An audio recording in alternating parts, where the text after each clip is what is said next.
preenchendo as lacunas deixadas pela cultura humana. O Espiritismo preenche todas as expectativas anunciadas por Jesus por ocasião de sua passagem entre vós. Repetimos, frisaram os bichos, o Espiritismo vos diz de onde viestes, para onde vais e o que estáis fazendo na terra e, mais do que isso, vos ensina como viver. E elucidaram o assunto, citando do livro O Consolador, psicografado por Francisco Cândido Xavier, ditado pelo Espírito Emmanuel. Em vossos dias, o Espiritismo, que representa o Consolador prometido pelo Cristo aos séculos posteriores à sua vinda ao mundo, é uma extraordinária mensagem do céu à terra, e faz-se necessário aquilatar-lhe o valor. Ainda existem multidões de espíritos rebeldes, porém, a consciência terrena, em suas características gerais, está agora apta a receber, depois de tantos anos de lutas, o conhecimento espiritual que lhe fará desprezar os últimos resquícios da materialidade inconsciente, aprendendo a discernir os seus erros. Espalhando a boa nova da imortalidade, a doutrina de amor abrirá novos horizontes à esperança dos homens, conduzindo-os à aquisição do tesouro espiritual, reservado por Deus a todas as suas criaturas. Quando todos os homens compreenderem o sentido de suas magníficas lições, o vosso planeta terá atingido uma nova fase evolutiva e o Espiritismo terá concluído, entre vós, a sua sagrada e gloriosa missão.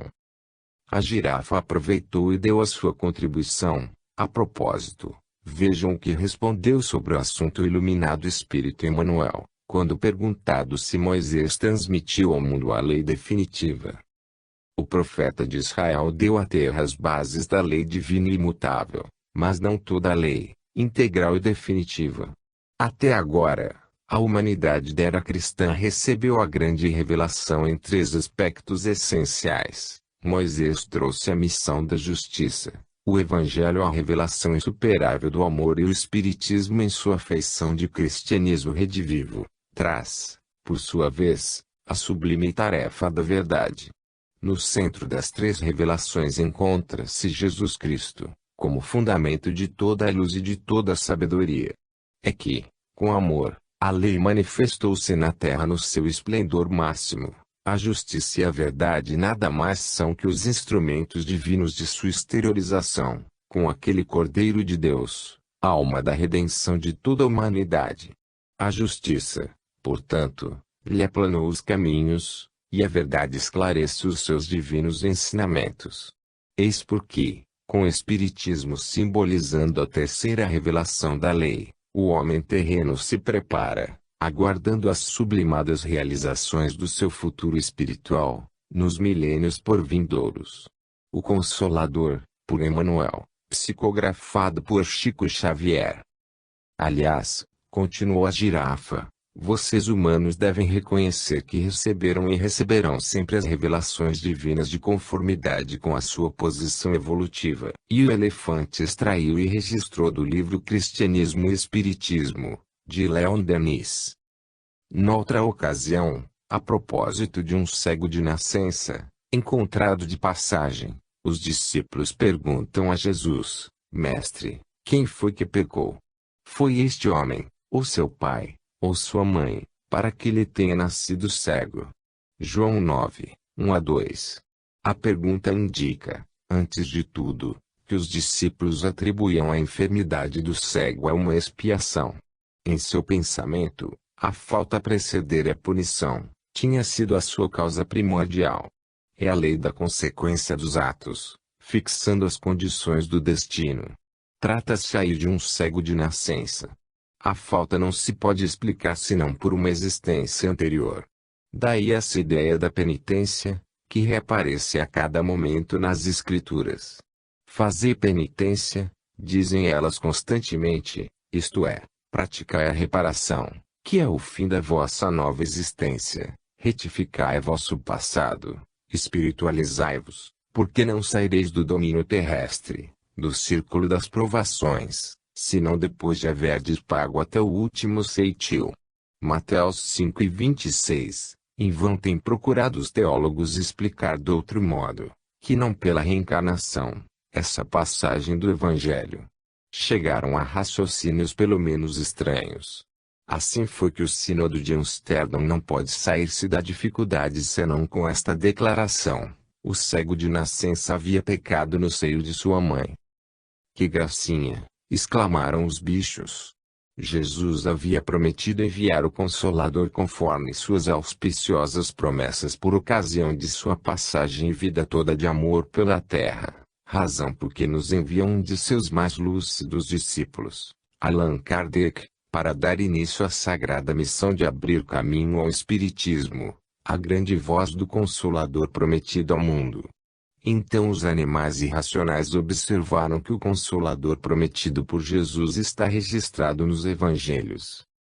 Se vós me amais, guardai meus mandamentos, e eu pedirei a meu Pai, e ele vos enviará um outro Consolador, a fim de que permaneça eternamente convosco, o Espírito de verdade que o mundo não pode receber, porque não o vê e não o conhece. Mas quanto a vós, conhecê-lo-eis porque permanecerá convosco e estará em vós. João 15, 26 a 27, 16 e 12 a 15.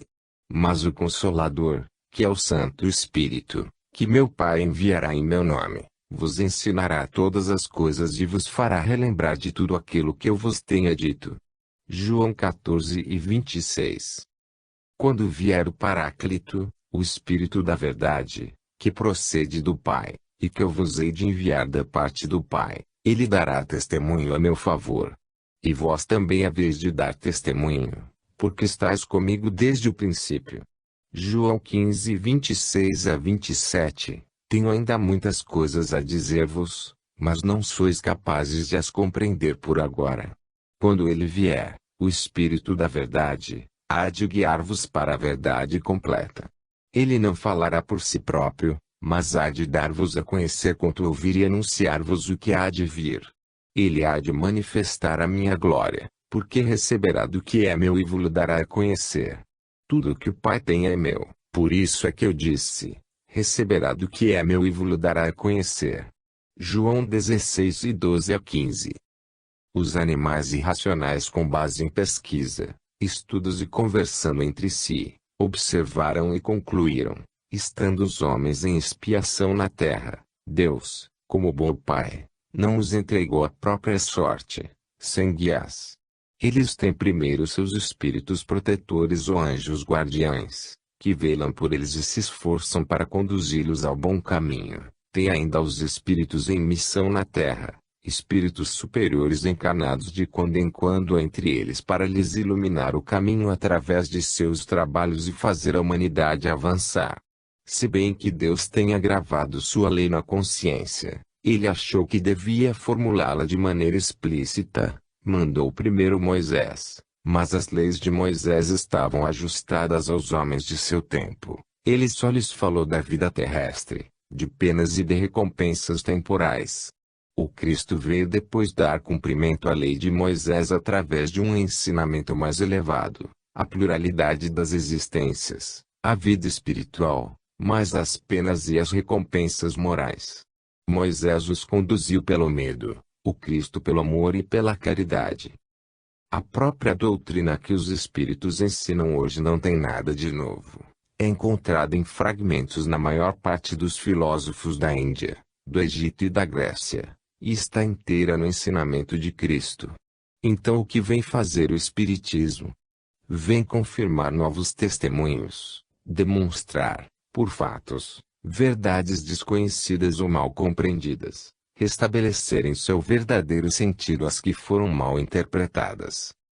O Espiritismo, entretanto, não é uma descoberta moderna. Os fatos e princípios sobre os quais ele repousa perdem-se na noite dos tempos, pois encontramos seus vestígios nas crenças de todos os povos, em todas as religiões, na maior parte dos escritores sagrados e profanos, só que os fatos, não completamente observados, foram muitas vezes interpretados segundo as ideias supersticiosas da ignorância, e não foram deduzidas todas as suas consequências.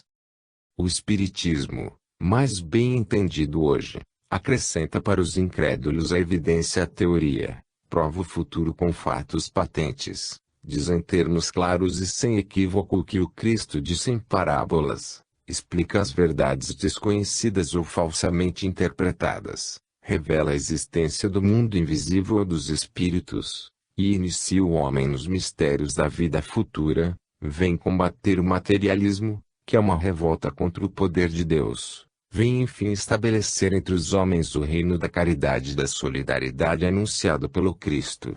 Moisés lavrou, o Cristo semeou, o Espiritismo vem colher.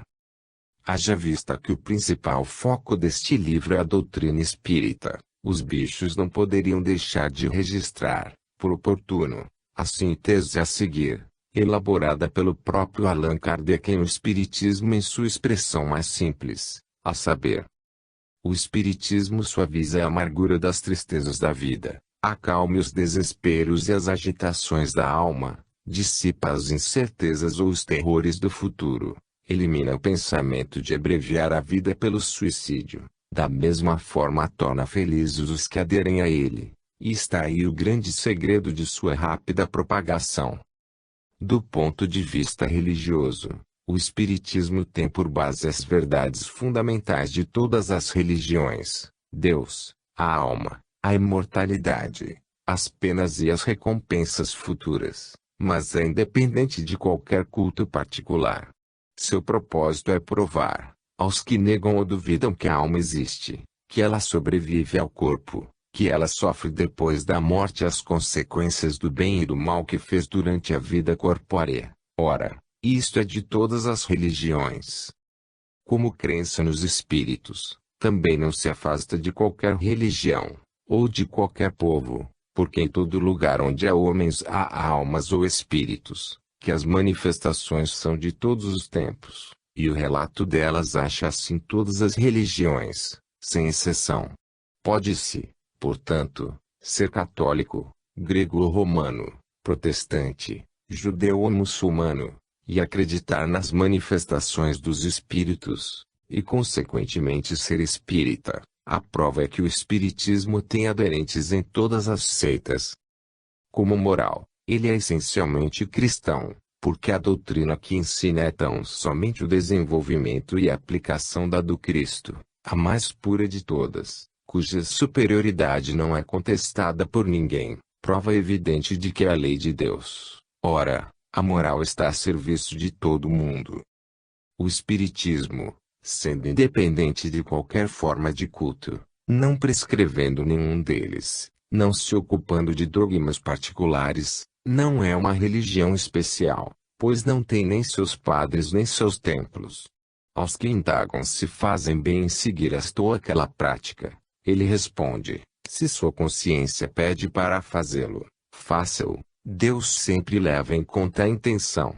Em resumo, ele não se impõe a ninguém, não se destina àqueles que têm fé ou àqueles a quem essa fé basta, mas à numerosa categoria dos inseguros e dos incrédulos, ele não os tire da igreja, visto que eles se separaram dela moralmente em tudo, ou em parte, ele os faz percorrer os 3/4 do caminho para entrar nela, cabe a ela fazer o resto. Os espíritos não sendo senão almas, não se pode negar os espíritos sem negar a alma. Sendo admitidas as almas ou espíritos, a questão reduzida à sua mais simples expressão é esta: as almas dos que morreram podem comunicar-se com os vivos. O Espiritismo prova a afirmativa pelos fatos materiais. Que prova se pode dar de que isso não é possível? Se assim é, todas as negações do mundo não impedirão que assim seja, pois não se trata nem de um sistema, nem de uma teoria, mas de uma lei da natureza. Ora, contra as leis da natureza, a vontade do homem é impotente. É preciso, querendo ou não, aceitar suas consequências, e adequar suas crenças e seus hábitos. Deus é a inteligência suprema, causa primeira de todas as coisas. Deus é eterno, único, imaterial, imutável, todo-poderoso, soberanamente justo e bom. Deve ser infinito em todas as suas perfeições, pois se supuséssemos um único de seus atributos imperfeito, ele não seria mais Deus. Deus criou a matéria que constitui os mundos. Também criou seres inteligentes que chamamos de espíritos, encarregados de administrar os mundos materiais segundo as leis imutáveis da criação, e que são perfectíveis por sua natureza. Aperfeiçoando-se, eles se aproximam da divindade. O espírito propriamente dito é o princípio inteligente, sua natureza íntima nos é desconhecida, para nós ele é imaterial, porque não tem nenhuma analogia com o que chamamos matéria. Os espíritos são seres individuais, têm um envoltório etéreo, imponderável, chamado perispírito, espécie de corpo fluídico, semelhante à forma humana. Povoam os espaços, que percorrem com a rapidez do raio, e constituem um mundo invisível. A origem e o modo de criação dos espíritos nos são desconhecidos. Só sabemos que são criados simples e ignorantes, quer dizer, sem ciência e sem conhecimento do bem e do mal, mas com igual aptidão para tudo, pois Deus, em sua justiça, não podia isentar-os do trabalho que teria imposto aos outros para chegar à perfeição. No princípio, ficam em uma espécie de infância, sem vontade própria e sem consciência perfeita de sua existência. Desenvolvendo-se o livre-arbítrio nos espíritos ao mesmo tempo que as ideias, Deus lhe diz: vocês podem aspirar à felicidade suprema, assim que tiverem adquirido os conhecimentos que lhes faltam e cumprido a tarefa que lhes imponho. Então trabalhem para seu engrandecimento. Este é o objetivo. Irão atingi-lo seguindo as leis que gravei em sua consciência. Em consequência de seu livre-arbítrio, uns tomam o caminho mais curto, que é o do bem, outros o mais longo, que é o do mal. Deus não criou o mal, estabeleceu leis, e essas leis são sempre boas, porque ele é soberanamente bom. Aquele que as observasse fielmente seria perfeitamente feliz, mas os espíritos, tendo seu livre-arbítrio, nem sempre as observaram, e o mal veio de sua desobediência. Pode-se então dizer que o bem é tudo que é conforme à lei de Deus e o mal tudo que é contrário a essa mesma lei. Para cooperar, como agentes do poder divino, com a obra dos mundos materiais, os espíritos revestem-se temporariamente de um corpo material. Pelo trabalho de que sua existência corpórea necessita, eles aperfeiçoam sua inteligência e adquirem, observando a lei de Deus, os méritos que devem conduzi-los à felicidade eterna. A encarnação não foi imposta ao espírito, no princípio, como uma punição. Ela é necessária ao seu desenvolvimento e para a realização das obras de Deus, e todos devem resignar-se a ela, tomem o caminho do bem ou do mal. Só que os que seguem o caminho do bem, avançando mais rapidamente, demoram menos a chegar ao fim e lá chegam em condições menos penosas. Os espíritos encarnados constituem a humanidade, que não está circunscrita à Terra, mas que povoa todos os mundos disseminados pelo espaço. A alma do homem é um espírito encarnado. Para auxiliá-lo no cumprimento de sua tarefa, Deus lhe deu, como auxiliares, os animais, que lhes são submissos e cuja inteligência e caráter são proporcionais às suas necessidades. O aperfeiçoamento do espírito é o fruto de seu próprio trabalho, não podendo, em uma única existência corpórea, adquirir todas as qualidades morais e intelectuais que devem conduzi-lo ao objetivo. Ele aí chega por uma sucessão de existências, dando em cada uma delas alguns passos adiante no caminho do progresso.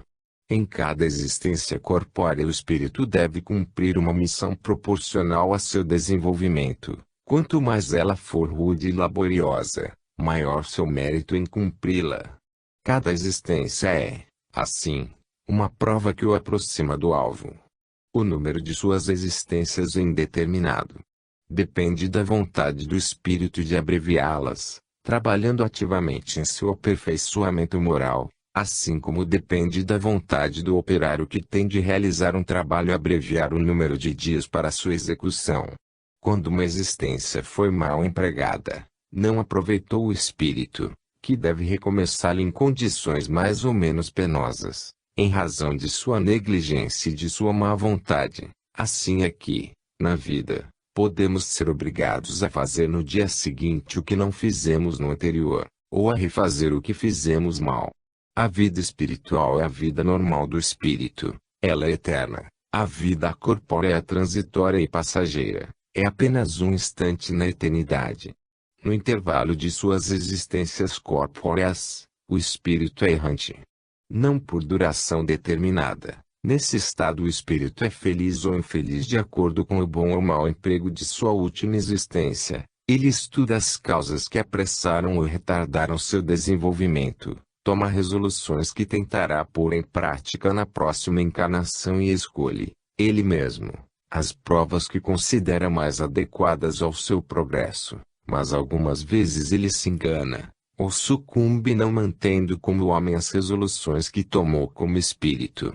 O espírito culpado é punido pelos sofrimentos morais no mundo dos espíritos, e pelas penas físicas na vida corpórea.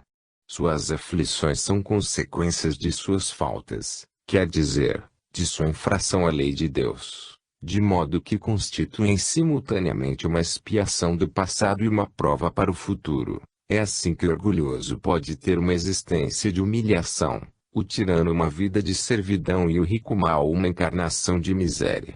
Há mundos apropriados aos diferentes graus de avanço dos espíritos, onde a existência corpórea acha-se em condições muito diferentes. Quanto menos o espírito é adiantado, mais os corpos de que se reveste são pesados e materiais. À medida em que se purifica, passa para mundos superiores moral e fisicamente. A Terra não é o primeiro nem o último, mas um dos mundos mais atrasados. Os espíritos culpados são encarnados em mundos menos adiantados, onde espiam suas faltas pelas tribulações da vida material. Esses mundos são para eles verdadeiros purgatórios, dos quais depende deles sair, trabalhando em seu progresso moral. A Terra é um desses mundos. Deus, sendo soberanamente justo e bom, não condena suas criaturas a castigos perpétuos pelas faltas temporárias. Oferece-lhes em qualquer ocasião meios de progredir e reparar o mal que elas praticaram. Deus perdoa, mas exige o arrependimento, a reparação e o retorno ao bem, de modo que a duração do castigo é proporcional à persistência do espírito no mal. Consequentemente, o castigo seria eterno para aquele que permanecesse eternamente no mau caminho. Mas, assim que um sinal de arrependimento entrar no coração do culpado, Deus estende sobre ele sua misericórdia. A eternidade das penas deve sim ser entendida no sentido relativo, e não no sentido absoluto. Os espíritos, encarnando-se, trazem com eles o que adquiriram em suas existências precedentes. É a razão por que os homens mostram instintivamente aptidões especiais, inclinações boas ou más que lhes parecem inatas. As más inclinações naturais são os vestígios das imperfeições do espírito, dos quais ele não se despojou inteiramente. São também os indícios das faltas que ele cometeu, e o verdadeiro pecado original.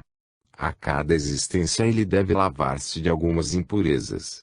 O esquecimento das existências anteriores é uma graça de Deus que, em sua bondade, quis poupar ao homem lembranças frequentemente penosas.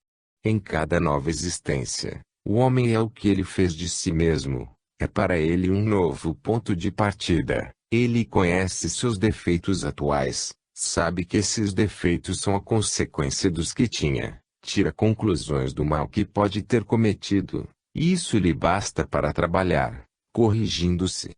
Se tinha outrora defeitos que não tem mais, não tem mais que preocupar-se com eles, bastam-lhe as imperfeições presentes. Se a alma ainda não existiu, é que foi criada ao mesmo tempo que o corpo.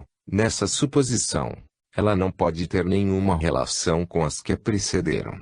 Pergunta-se, então, como Deus, que é soberanamente justo e bom, pode tê-la feito responsável pelo erro do pai do gênero humano, maculando-a com um pecado original que ela não cometeu?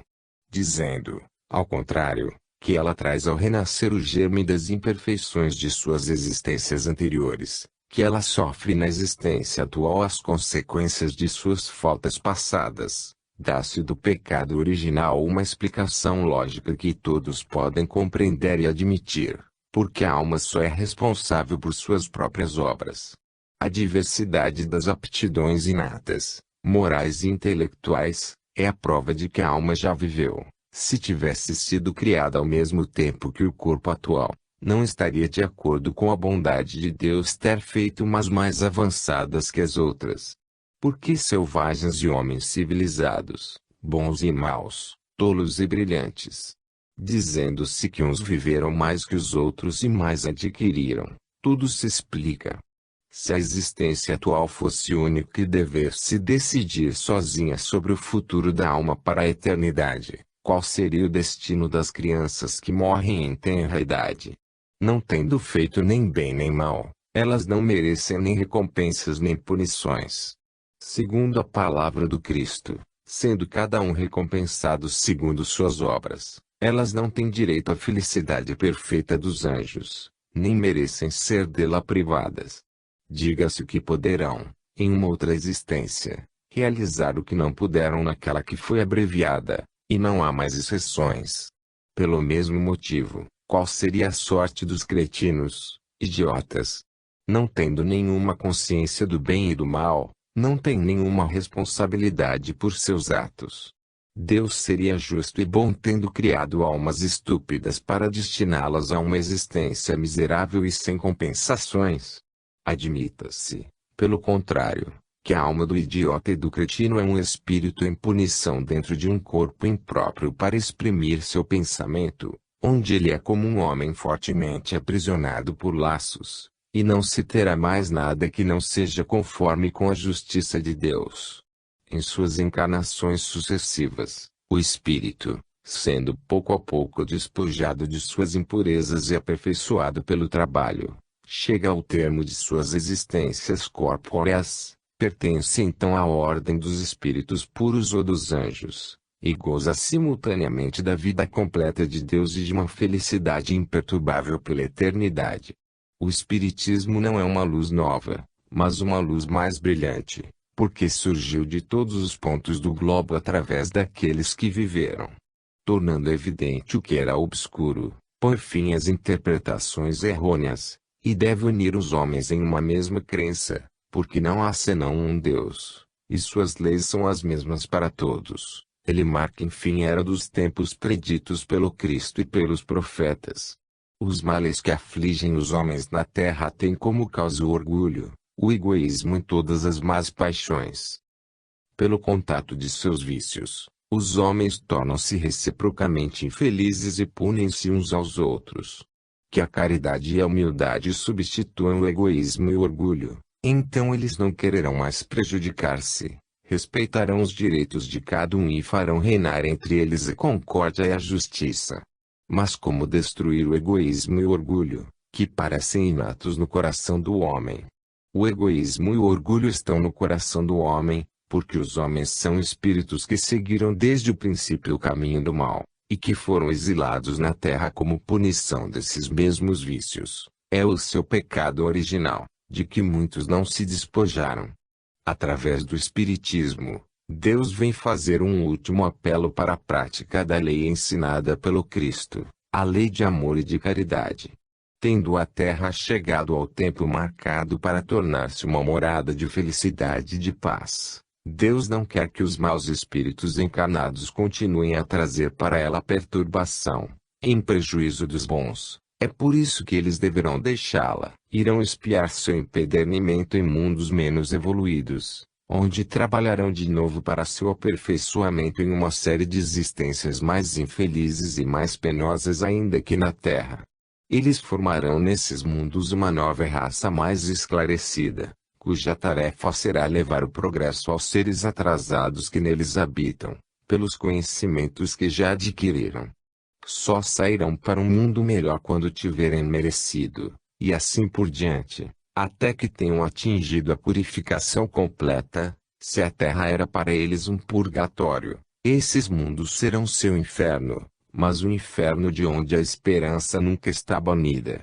Enquanto a geração proscrita vai desaparecer rapidamente, surge uma nova geração, cujas crenças serão fundadas no espiritismo cristão.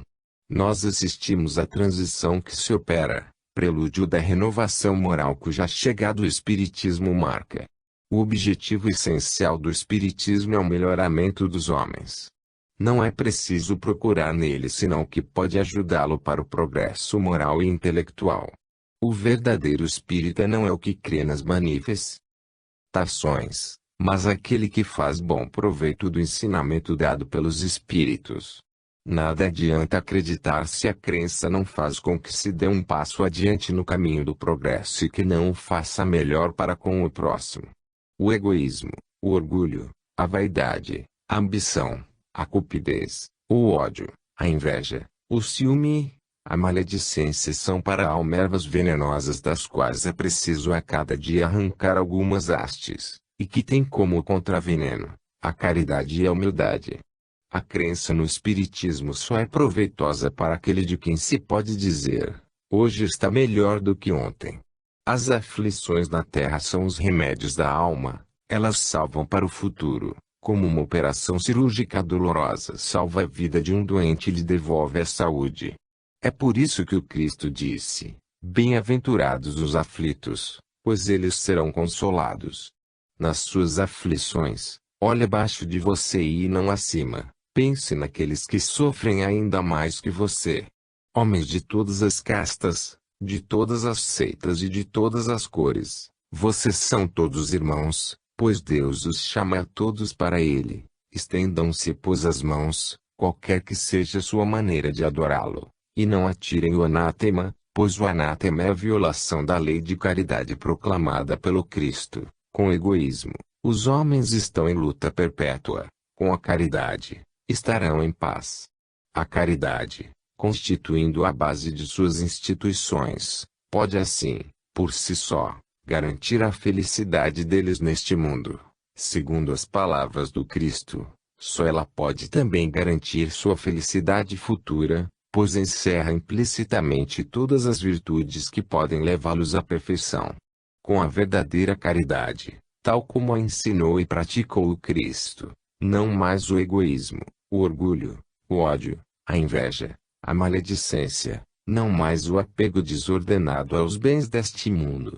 É por isso que o espiritismo cristão tem como máxima, fora da caridade não há salvação.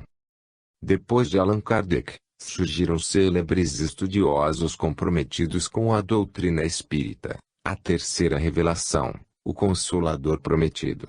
Os bichos pesquisaram e em complemento ao que foi dito até aqui julgaram, por acharem indispensáveis e de grande valia para nós humanos, os destaques que registram a seguir, extraídos de livros do próprio Kardec e de outros renomados autores. Entendem eles e afirmam que ditos destaques são tão profundos e evidentes, que não comportam quaisquer explicações ou esclarecimentos introdutórios, ou seja, tentar explicar o óbvio é desnecessário, e se são óbvios ululantes, ainda mais, eles se auto-explicam. Argumentaram que não podem deixar de apresentá-los, pois com certeza ajudarão a nós humanos a nos conscientizarmos, a entender e alcançar com mais propriedade a profundidade da doutrina espírita, os ensinamentos de Jesus que foram postergados para o momento oportuno e certo. Para que as compilações não fiquem muito extensas, está registrado somente o coração dos assuntos, mas recomendam-nos os bichos a leitura integral das obras aqui citadas. Em Cristianismo e Espiritismo de Leon Denis, sobre a doutrina espírita, terceira revelação. Obra dos grandes espíritos do espaço, que vêm aos milhares instruir e moralizar a humanidade, apresenta um cunho impessoal e universal. Sua missão é esclarecer, coordenar todas as revelações do passado, contidas nos livros sagrados das diversas raças humanas e veladas sob a parábola e o símbolo. A nova revelação, livre de qualquer forma material, manifesta-se diretamente à humanidade, cuja evolução intelectual tornou-se apta para abordar os altos problemas do destino. Preparada pelo trabalho das ciências naturais, sobre as quais se apoia, e pelos conhecimentos lentamente adquiridos pelo espírito humano, fecunda esses trabalhos e conhecimentos e os liga por forte vínculo, formando um todo sólido. A revelação cristã havia sucedido à revelação mosaica, a revelação dos Espíritos vem completá-la. Cristo a enunciou, e pode acrescentar-se que ele próprio preside a esse novo surto do pensamento. O espírito encontra-se no outro mundo com suas aquisições morais e intelectuais, seus predicados e defeitos, tendências, inclinações e afeições. O que somos moralmente neste mundo, ainda o somos no outro. Disso procede a nossa felicidade ou sofrimento. Nossos gozos são tanto mais intensos, quanto melhor nos preparamos para essa vida do espaço, onde o espírito é tudo e a matéria é nada, quase, onde já não há necessidades físicas a satisfazer, nem outras alegrias senão as do coração e da inteligência. Para as almas inclinadas à materialidade, a vida do espaço é uma vida de privações e misérias, é a ausência de tudo o que lhes pode ser agradável.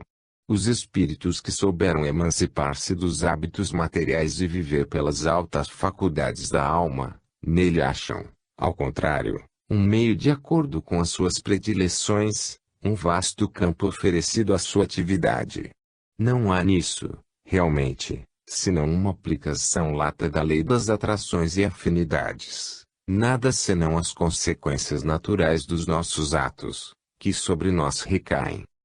O desenvolvimento gradual do ser lhe engendra fontes cada vez mais abundantes de sensações e impressões. A cada triunfo sobre o mal, a cada novo progresso, estende-se o seu círculo de ação, o horizonte da vida se dilata. Depois das sombrias regiões terrestres em que imperam os vícios, as paixões, as violências, descerram-se para ilhas profundezas estreladas, os mundos de luz com seus deslumbramentos, os seus esplendores, as suas inebriantes harmonias. Após as vidas de provações, sacrifícios e lágrimas, a vida feliz, alegria das divinas afeições, as missões abençoadas ao serviço do eterno Criador.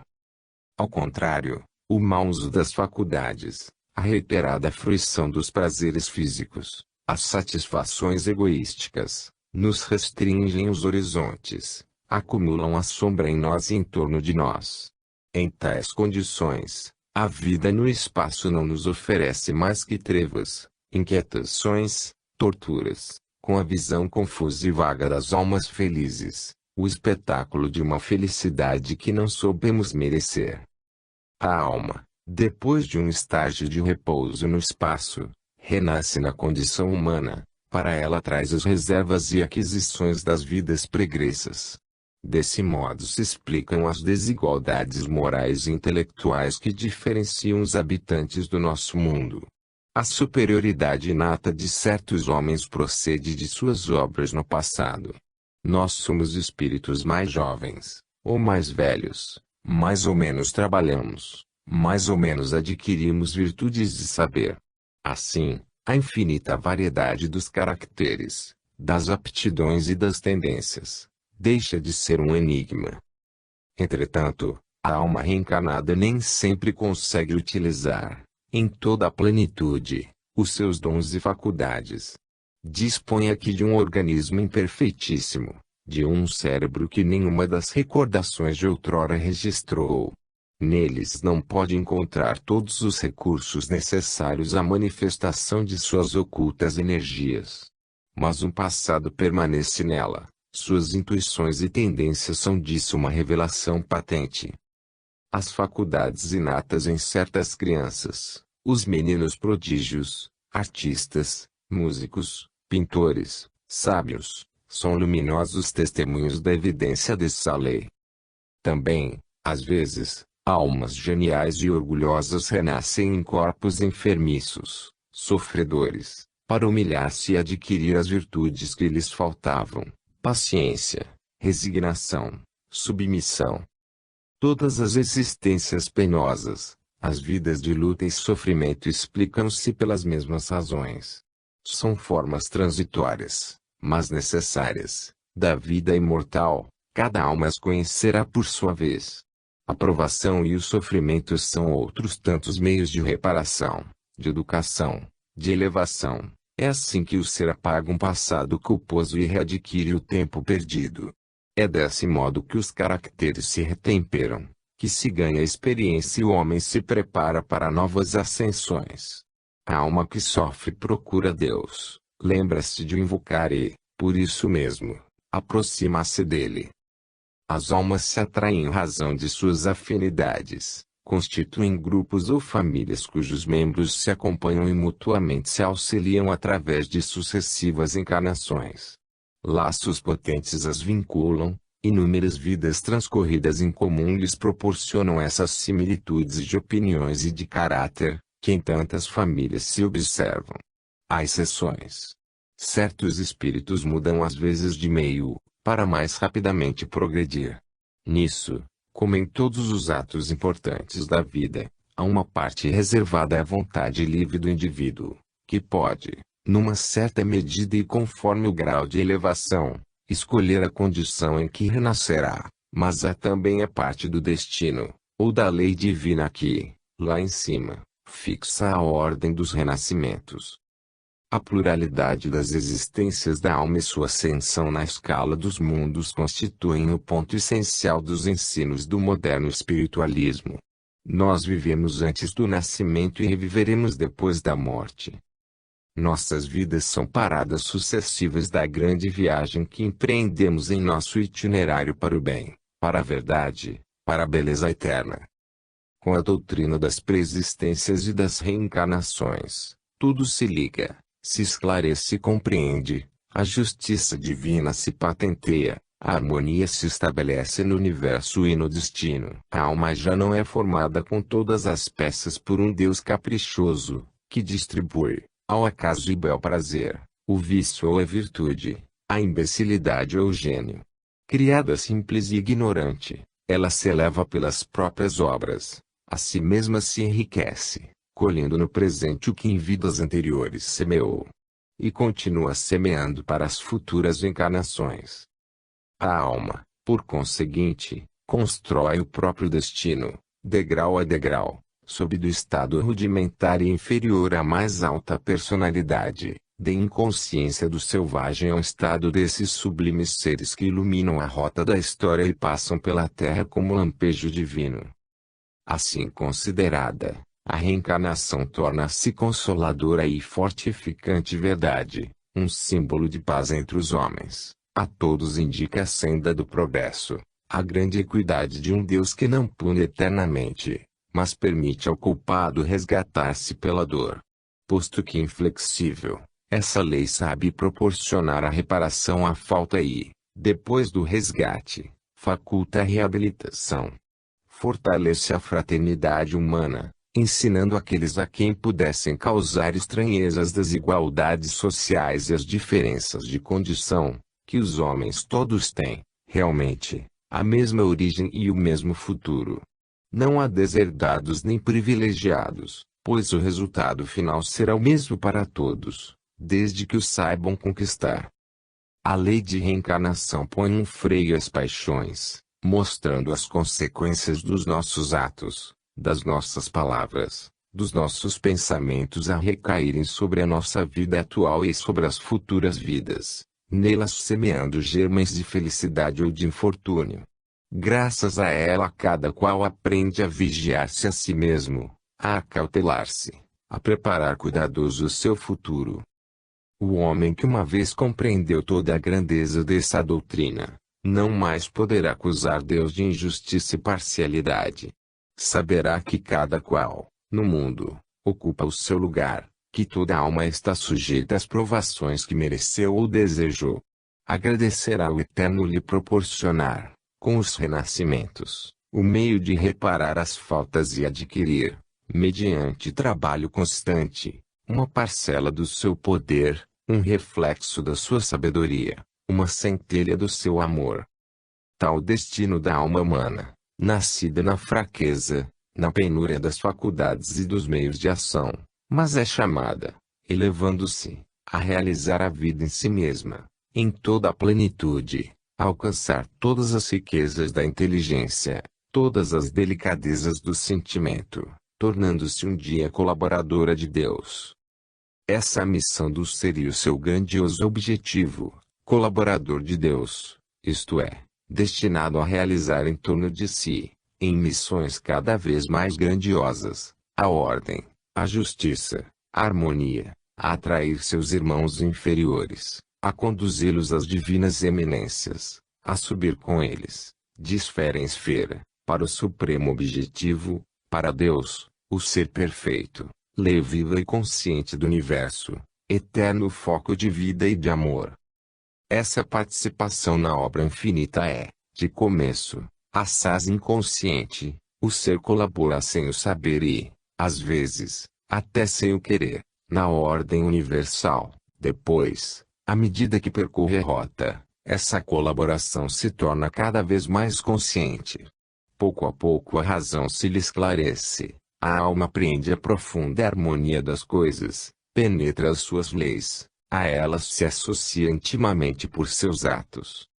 Quanto mais se desenvolvem as suas faculdades e aumentam as suas qualidades afetivas, tanto mais se afirma e acentua sua participação no divino concerto dos seres e dos mundos.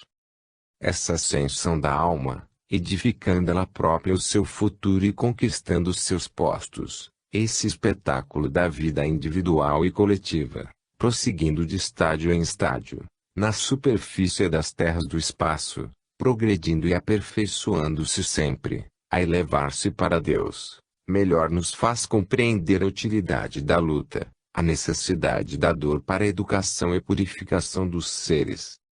Tudo se explica e se esclarece na obra divina, quando a contemplamos do alto. A lei do progresso rege a vida infinita e faz o esplendor do universo. As lutas do espírito contra a matéria, sua ascensão pela dor, tal a grandiosa epopeia que os seus contam à terra e que a voz dos invisíveis repete a todos os que têm sede de verdade. É o ensino que é preciso difundir, a fim de que o encadeamento dos efeitos e das causas a todos se patenteie, e, com ele, a solidariedade dos seres e o amor divino que envolve toda a criação. O mesmo sucede com o grande foco divino. Sem o pensamento de Deus que ilumina as profundezas do cosmos, sem essa luz imorredora, tudo permaneceria imerso em trevas. Esse pensamento, porém, não aparece em todo o seu esplendor senão aos seres que se tornaram dignos de o compreender, aqueles cujo senso íntimo se descerrou à grande voz do infinito, a esse eterno sopro que perpassa nos mundos e fecunda as almas e os universos. Deus, em sua pura essência, dizem os espíritos, é qual oceano de chamas. Deus não tem forma, mas pode revestir uma para parecer às almas elevadas. É a recompensa concedida às grandes dedicações, às existências de sacrifício e de renúncia. Há nisso uma espécie de materialização, bem diferente de tudo o que podemos imaginar. Mesmo sob esse aspecto sensível, a majestade de Deus é de tal ordem, que os espíritos mais puros mal lhe podem suportar o brilho. Têm eles o privilégio de contemplar, sem véu, a divindade, e declaram que a linguagem humana é paupérrima para permitir uma descrição, pálida que seja, do divino foco. Em tal caso, a sabedoria consiste em aceitarmos, sem murmurar, a própria sorte, em desempenharmos fielmente a tarefa, em nos prepararmos, assim, para as situações que se irão melhorando à proporção que, pelos nossos progressos, obtivermos acesso a melhores sociedades, livres dos jugos que pesam sobre os mundos inferiores. Graças à doutrina dos espíritos, o homem compreende, finalmente, o objetivo da existência. Nela vê um meio de educação e reparação. Cessa de maldizer o destino e acusar Deus. Sente-se livre, ao mesmo tempo, dos pesadelos do nada e do inferno, e das ilusões de um ocioso paraíso, porque a vida futura não é mais uma beatífica, inútil contemplação, a eterna imobilidade dos eleitos ou o suplício sem fim dos condenados, e a evolução gradual, depois do círculo das provas e transmigrações, O círculo da felicidade sempre é a vida ativa e progressiva, a aquisição, pelo trabalho, de uma soma crescente de ciência, poder, moralidade, é participação cada vez mais extensa na obra divina, sob a forma de missões diversas, missões de dedicação e de ensinamentos, ao serviço da humanidade. Sobre o perdão, as penas, o céu e o inferno, extraíram e registraram o seguinte. Em Conhecendo o Espiritismo, de Ireneu Moriz. As penas e os gozos são inerentes ao grau de perfeição dos espíritos. Cada um tira de si mesmo o princípio de sua felicidade ou da sua desgraça. E, como os espíritos estão por toda parte, não existe um lugar circunscrito ou fechado que possamos chamar de paraíso, inferno ou purgatório. Existe o estado moral dos espíritos. Quanto aos encarnados, esses são mais ou menos felizes ou desgraçados, conforme é mais ou menos adiantado o mundo em que habitam. Inferno e paraíso são simples alegorias. Por toda parte há espíritos ditosos ou infelizes. Os espíritos de uma mesma ordem se reúnem por simpatia, e, quando são perfeitos, podem reunir-se onde queiram. Por purgatório devem-se entender dores físicas e morais, ou seja, o tempo de expiação. Quase sempre é neste mundo que fazemos o nosso purgatório, onde Deus nos concede a chance de expiarmos as nossas faltas. Então, o que se deve entender por purgatório? Nada mais é que um estado de sofrimento físico e moral, consistindo, geralmente, nas provas da vida corporal, até que consigamos superar nossas provas, elevando-nos ao estado de espíritos bem-aventurados. Em O Evangelho segundo o Espiritismo, de Allan Kardec. Porque Deus faria para o homem uma lei do perdão, se ele mesmo não devesse perdoar? Disso resultaria que o homem que perdoa aos seus inimigos e lhe faz o bem pelo mal, seria melhor do que Deus que permanece surdo ao arrependimento daquele que o ofendeu, e lhe recusa, pela eternidade, o mais ligeiro alívio. Deus que está por toda parte e tudo vê, deve ver as torturas dos condenados. Ser insensível aos seus gemidos, durante a eternidade, é eternamente sem piedade. Se não tem piedade, não é infinitamente bom. A isso, responde-se que o pecador que se arrepende antes de morrer, experimentaria a misericórdia de Deus, e que então o maior culpado pode encontrar graça diante dele. Isso não se coloca em dúvida e concebe-se que Deus não perdoe senão ao arrependido, e seja inflexível para com os endurecidos, mas se ele é cheio de misericórdia para a alma que se arrepende, antes de ter deixado o seu corpo, por que cessaria de sê-lo para aquela que se arrepende depois da morte? Porque o arrependimento não teria eficácia senão durante a vida, que é apenas um instante, e não teria mais durante a eternidade, que não tem fim. E a bondade e a misericórdia de Deus estão circunscritas em um tempo dado, elas não são infinitas e Deus não é infinitamente bom. O dogma da eternidade absoluta das penas é, pois, irreconciliável com o progresso da alma, uma vez que a ele oporia um obstáculo invencível.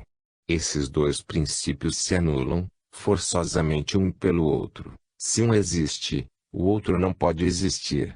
Qual dos dois existe? A lei do progresso é patente.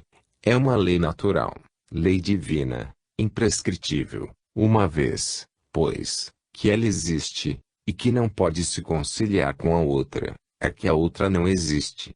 Se o dogma da eternidade das penas fosse uma verdade, Santo Agostinho, São Paulo e muitos outros, não teriam jamais visto os seus se tivessem morrido antes do progresso que trouxe a sua conversão. Em A Gênese, de Allan Kardec. Se a razão repele, por incompatível com a bondade de Deus, a ideia das penas irremissíveis, perpétuas e absolutas, frequentemente infligidas por uma única falta, os suplícios do inferno que não podem abrandar o mais ardente e o mais sincero arrependimento, ela se inclina diante dessa justiça distributiva e imparcial, que leva tudo em conta, não fecha nunca a porta do retorno, e estende, sem cessar, a mão ao náufrago, em lugar de empurrá-lo para o abismo. A pluralidade das existências, cujo princípio Cristo colocou no Evangelho, mas sem defini-lo mais do que muitos outros, é uma das leis mais importantes reveladas pelo Espiritismo, no sentido do que lhe demonstra a realidade e a necessidade para o progresso. Por essa lei o homem explica todas as aparentes anomalias que a vida humana apresenta, as diferenças de posição social, as mortes prematuras que, sem a reencarnação, tornariam inúteis para uma vida abreviada, a desigualdade das aptidões intelectuais e morais, pela antiguidade dos espíritos que têm, mais ou menos, aprendido e progredido, e que traz, em renascendo, o que adquiriu de suas existências anteriores. Com a doutrina da criação da alma em cada nascimento, vem-se cair no sistema das criações privilegiadas. Os homens são estranhos uns aos outros, nada os liga, os laços de família são puramente carnais, não são solidários com um passado em que não existiam. Com a doutrina do nada depois da morte, toda relação cessa com a vida. Eles não são solidários quanto ao futuro.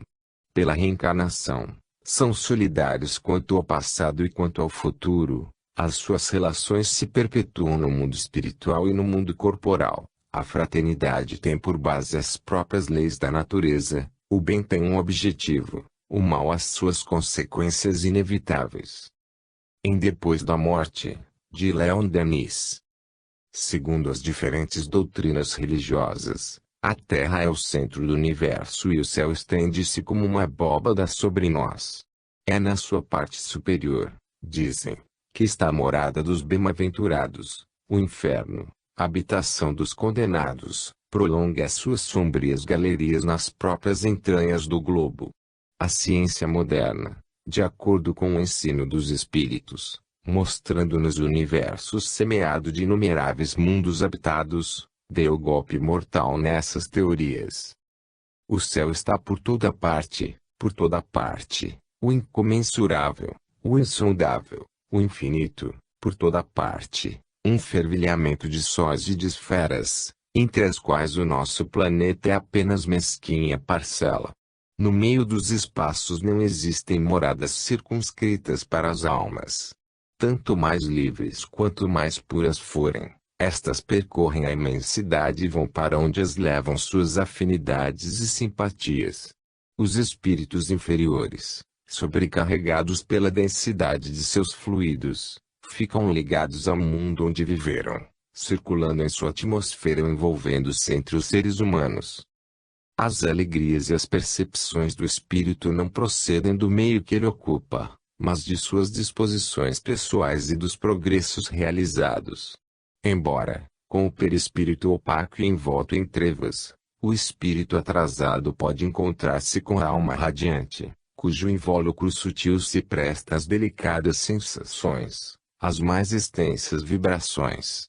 Cada um traz em si sua glória ou sua miséria. A condição dos espíritos na vida de além-túmulo, sua elevação, sua felicidade, tudo depende da respectiva faculdade de sentir e de perceber, que é sempre proporcional ao seu grau evolutivo. Aqui mesmo, na Terra, vemos os gozos intelectuais aumentarem com a cultura do espírito. As obras literárias e artísticas, as belezas da civilização, as concepções sublimes do gênio humano são incompreensíveis ao selvagem e também a muitos dos nossos concidadãos. Assim, os espíritos de ordem inferior, como cegos no meio da natureza resplandecente, ou como surdos em um concerto, permanecem indiferentes e insensíveis diante das maravilhas do infinito. Esses espíritos, envolvidos em fluidos espessos, sofrem as leis da atração e são inclinados para a matéria. Sob a influência dos apetites grosseiros, as moléculas do seu corpo fluídico fecham-se às percepções externas e os tornam escravos das mesmas forças naturais que governam a humanidade. Não há que insistir neste fato, porque ele é o fundamento da ordem e da justiça universais. Sobre o julgamento final, extraíram e registraram o seguinte. Em O Evangelho segundo o Espiritismo, de Allan Kardec. Toda a moral de Jesus se resume na caridade e na humildade, quer dizer, nas duas virtudes contrárias ao egoísmo e ao orgulho. Em todos os seus ensinamentos, ele mostra essas virtudes como sendo o caminho da felicidade eterna. Bem-aventurados, disse ele,